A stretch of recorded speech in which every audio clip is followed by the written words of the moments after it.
تو یہ سلجوق کی نسل میں تھا تغرل بیگ۔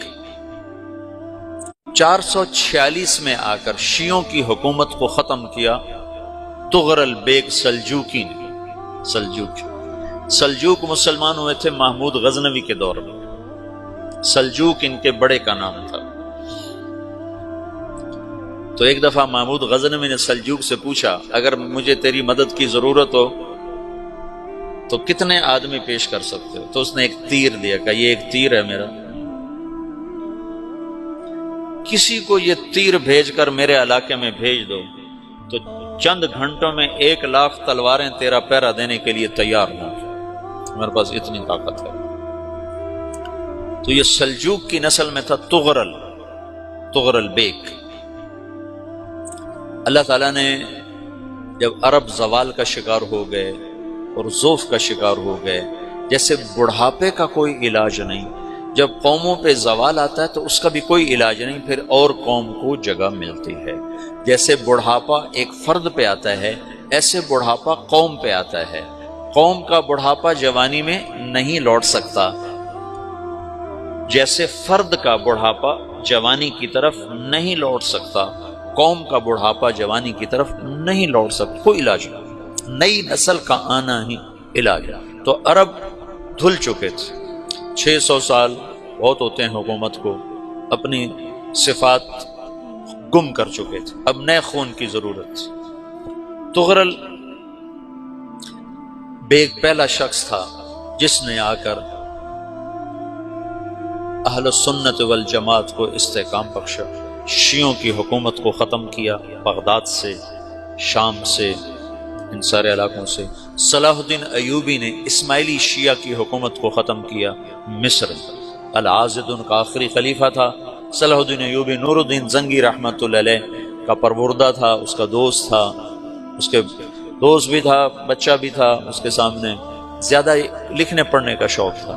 پھر اللہ تعالیٰ نے اس سے کام لیا اور اس کو مصر کا گورنر بنا کے بھیجا، مصر کی مدد کے لیے بھیجا۔ تو وہاں اس نے صلاح الدین ایوبی نے وہاں ختم کیا، تغرل بیگ نے یہاں ختم کیا۔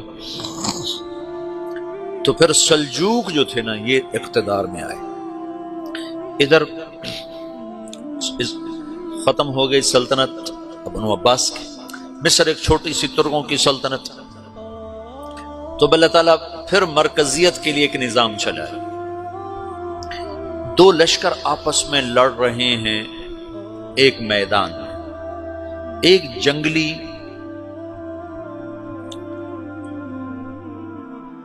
بدوؤں کا قافلہ، جنگل کے لوگ اپنے قبیلے کو لے کر، ایک جنگلی قبیلہ اپنے سردار کے ساتھ نقل مکانی کر رہا ہے ایک جگہ سے دوسری جگہ۔ اللہ کا نظام کہ یہ لوگ چلتے چلتے چلتے اس وادی میں پہنچ گئے جہاں جنگ ہو رہی ہے، 2 لشکر آپس میں لڑ رہے ہیں۔ جب یہ وہاں پہنچتے ہیں تو ایک لشکر کے قدم اکھڑ رہے ہیں اور دوسرا غالب آ رہا ہے۔ ان کو نہیں پتا شکست کھانے والے کون ہیں اور فتح پانے والے کون ہیں، ان کو نہیں پتا۔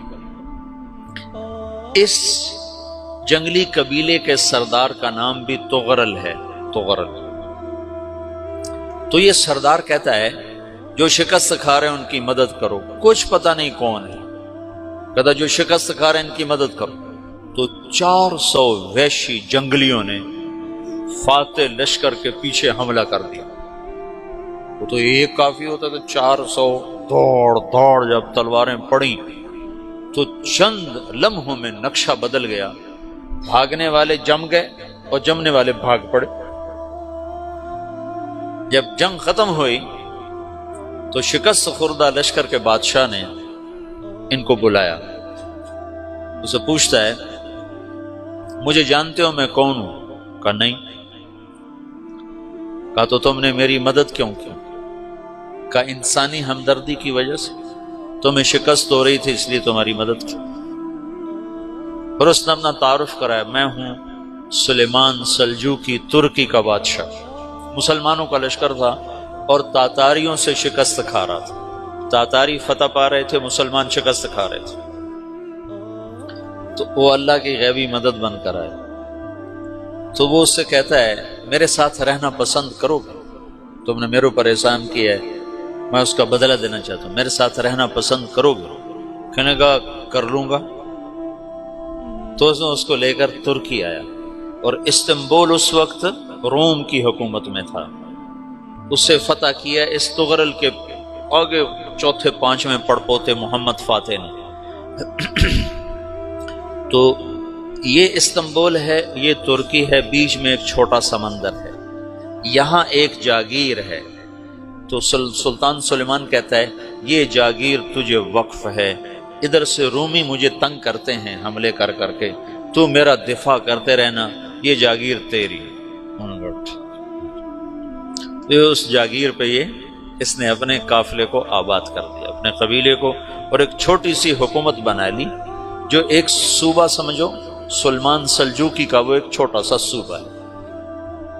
وہاں جب یہ رہ پڑا تو پھر یہ ایک شیخ کے بیت ہوتا ہے، وہاں شیخ طریقت ہے، ان کے یہ بیت ہونے جاتا ہے، وہ اس کو رات اپنے پاس ٹھہراتا ہے، تو ایک کمرے میں ان کا خادم ٹھہراتا ہے۔ یہ جب کمرے میں جاتا ہے تو سامنے دیوار میں تاکچے پر قرآن پڑا ہوا ہے، تو یہ تغرل بیگ کہتا ہے یہ کیا ہے، یہ کیا ہے؟ تو وہ خادم کہتا ہے یہ کتاب اللہ ہے، قرآن ہے۔ اچھا، وہ اس کو وہاں چھوڑ کے باہر چلا جاتا ہے۔ وہ دیہاتی آدمی، جنگل کا رہنے والا، پہلی دفعہ زندگی میں قرآن دیکھا، وہ کہتا ہے یہ قرآن ہے، اللہ کی کتاب ہے، میں اللہ کی کتاب کے سامنے سو جاؤں، کتنی بے ادبی ہے۔ تو اس نے ایسے قرآن اٹھایا اور سر پہ رکھ لیا اور کھڑا ہو گیا، ساری رات قرآن سر پہ رکھ کے کھڑا رہا۔ رات کے پچھلے پہر اس کو خواب آیا، کھڑے کھڑے اس نے دیکھا کہ اس کی پشت سے ایک چاند نکلا اور شیخ کی بیٹی کے سینے میں جا کے اتر گیا، پھر اس لڑکی کے سینے سے ایک درخت نکلا جو پھیلتے پھیلتے پھیلتے 3 بر اعظم پہ چھا گیا، افریقہ پر، یورپ پر، ایشیا پر۔ پھر اس کی آنکھ کھل گئی، وہ کھڑا ہوا ہے، تو اس نے صبح یہ خواب اپنے شیخ کو سنایا، تو انہوں نے اپنی بیٹی اس کے نکاح میں دی تھی۔ اس بیٹی سے ایک بچہ پیدا ہوا، تغرل بیگ نے اس کا نام رکھا عثمان، عثمانی ترک نام سنو، جو میں نے کل بتایا تھا کہ 1924 میں وہ خلافت ختم ہوئی۔ تو ایک بیٹا پیدا ہوا عثمان۔ عثمان نے پھر ایک نئی اسلامی حکومت کی بنیاد رکھی جو 1924 تک چلتی رہی، کوئی 800 سال یہ حکومت چلی۔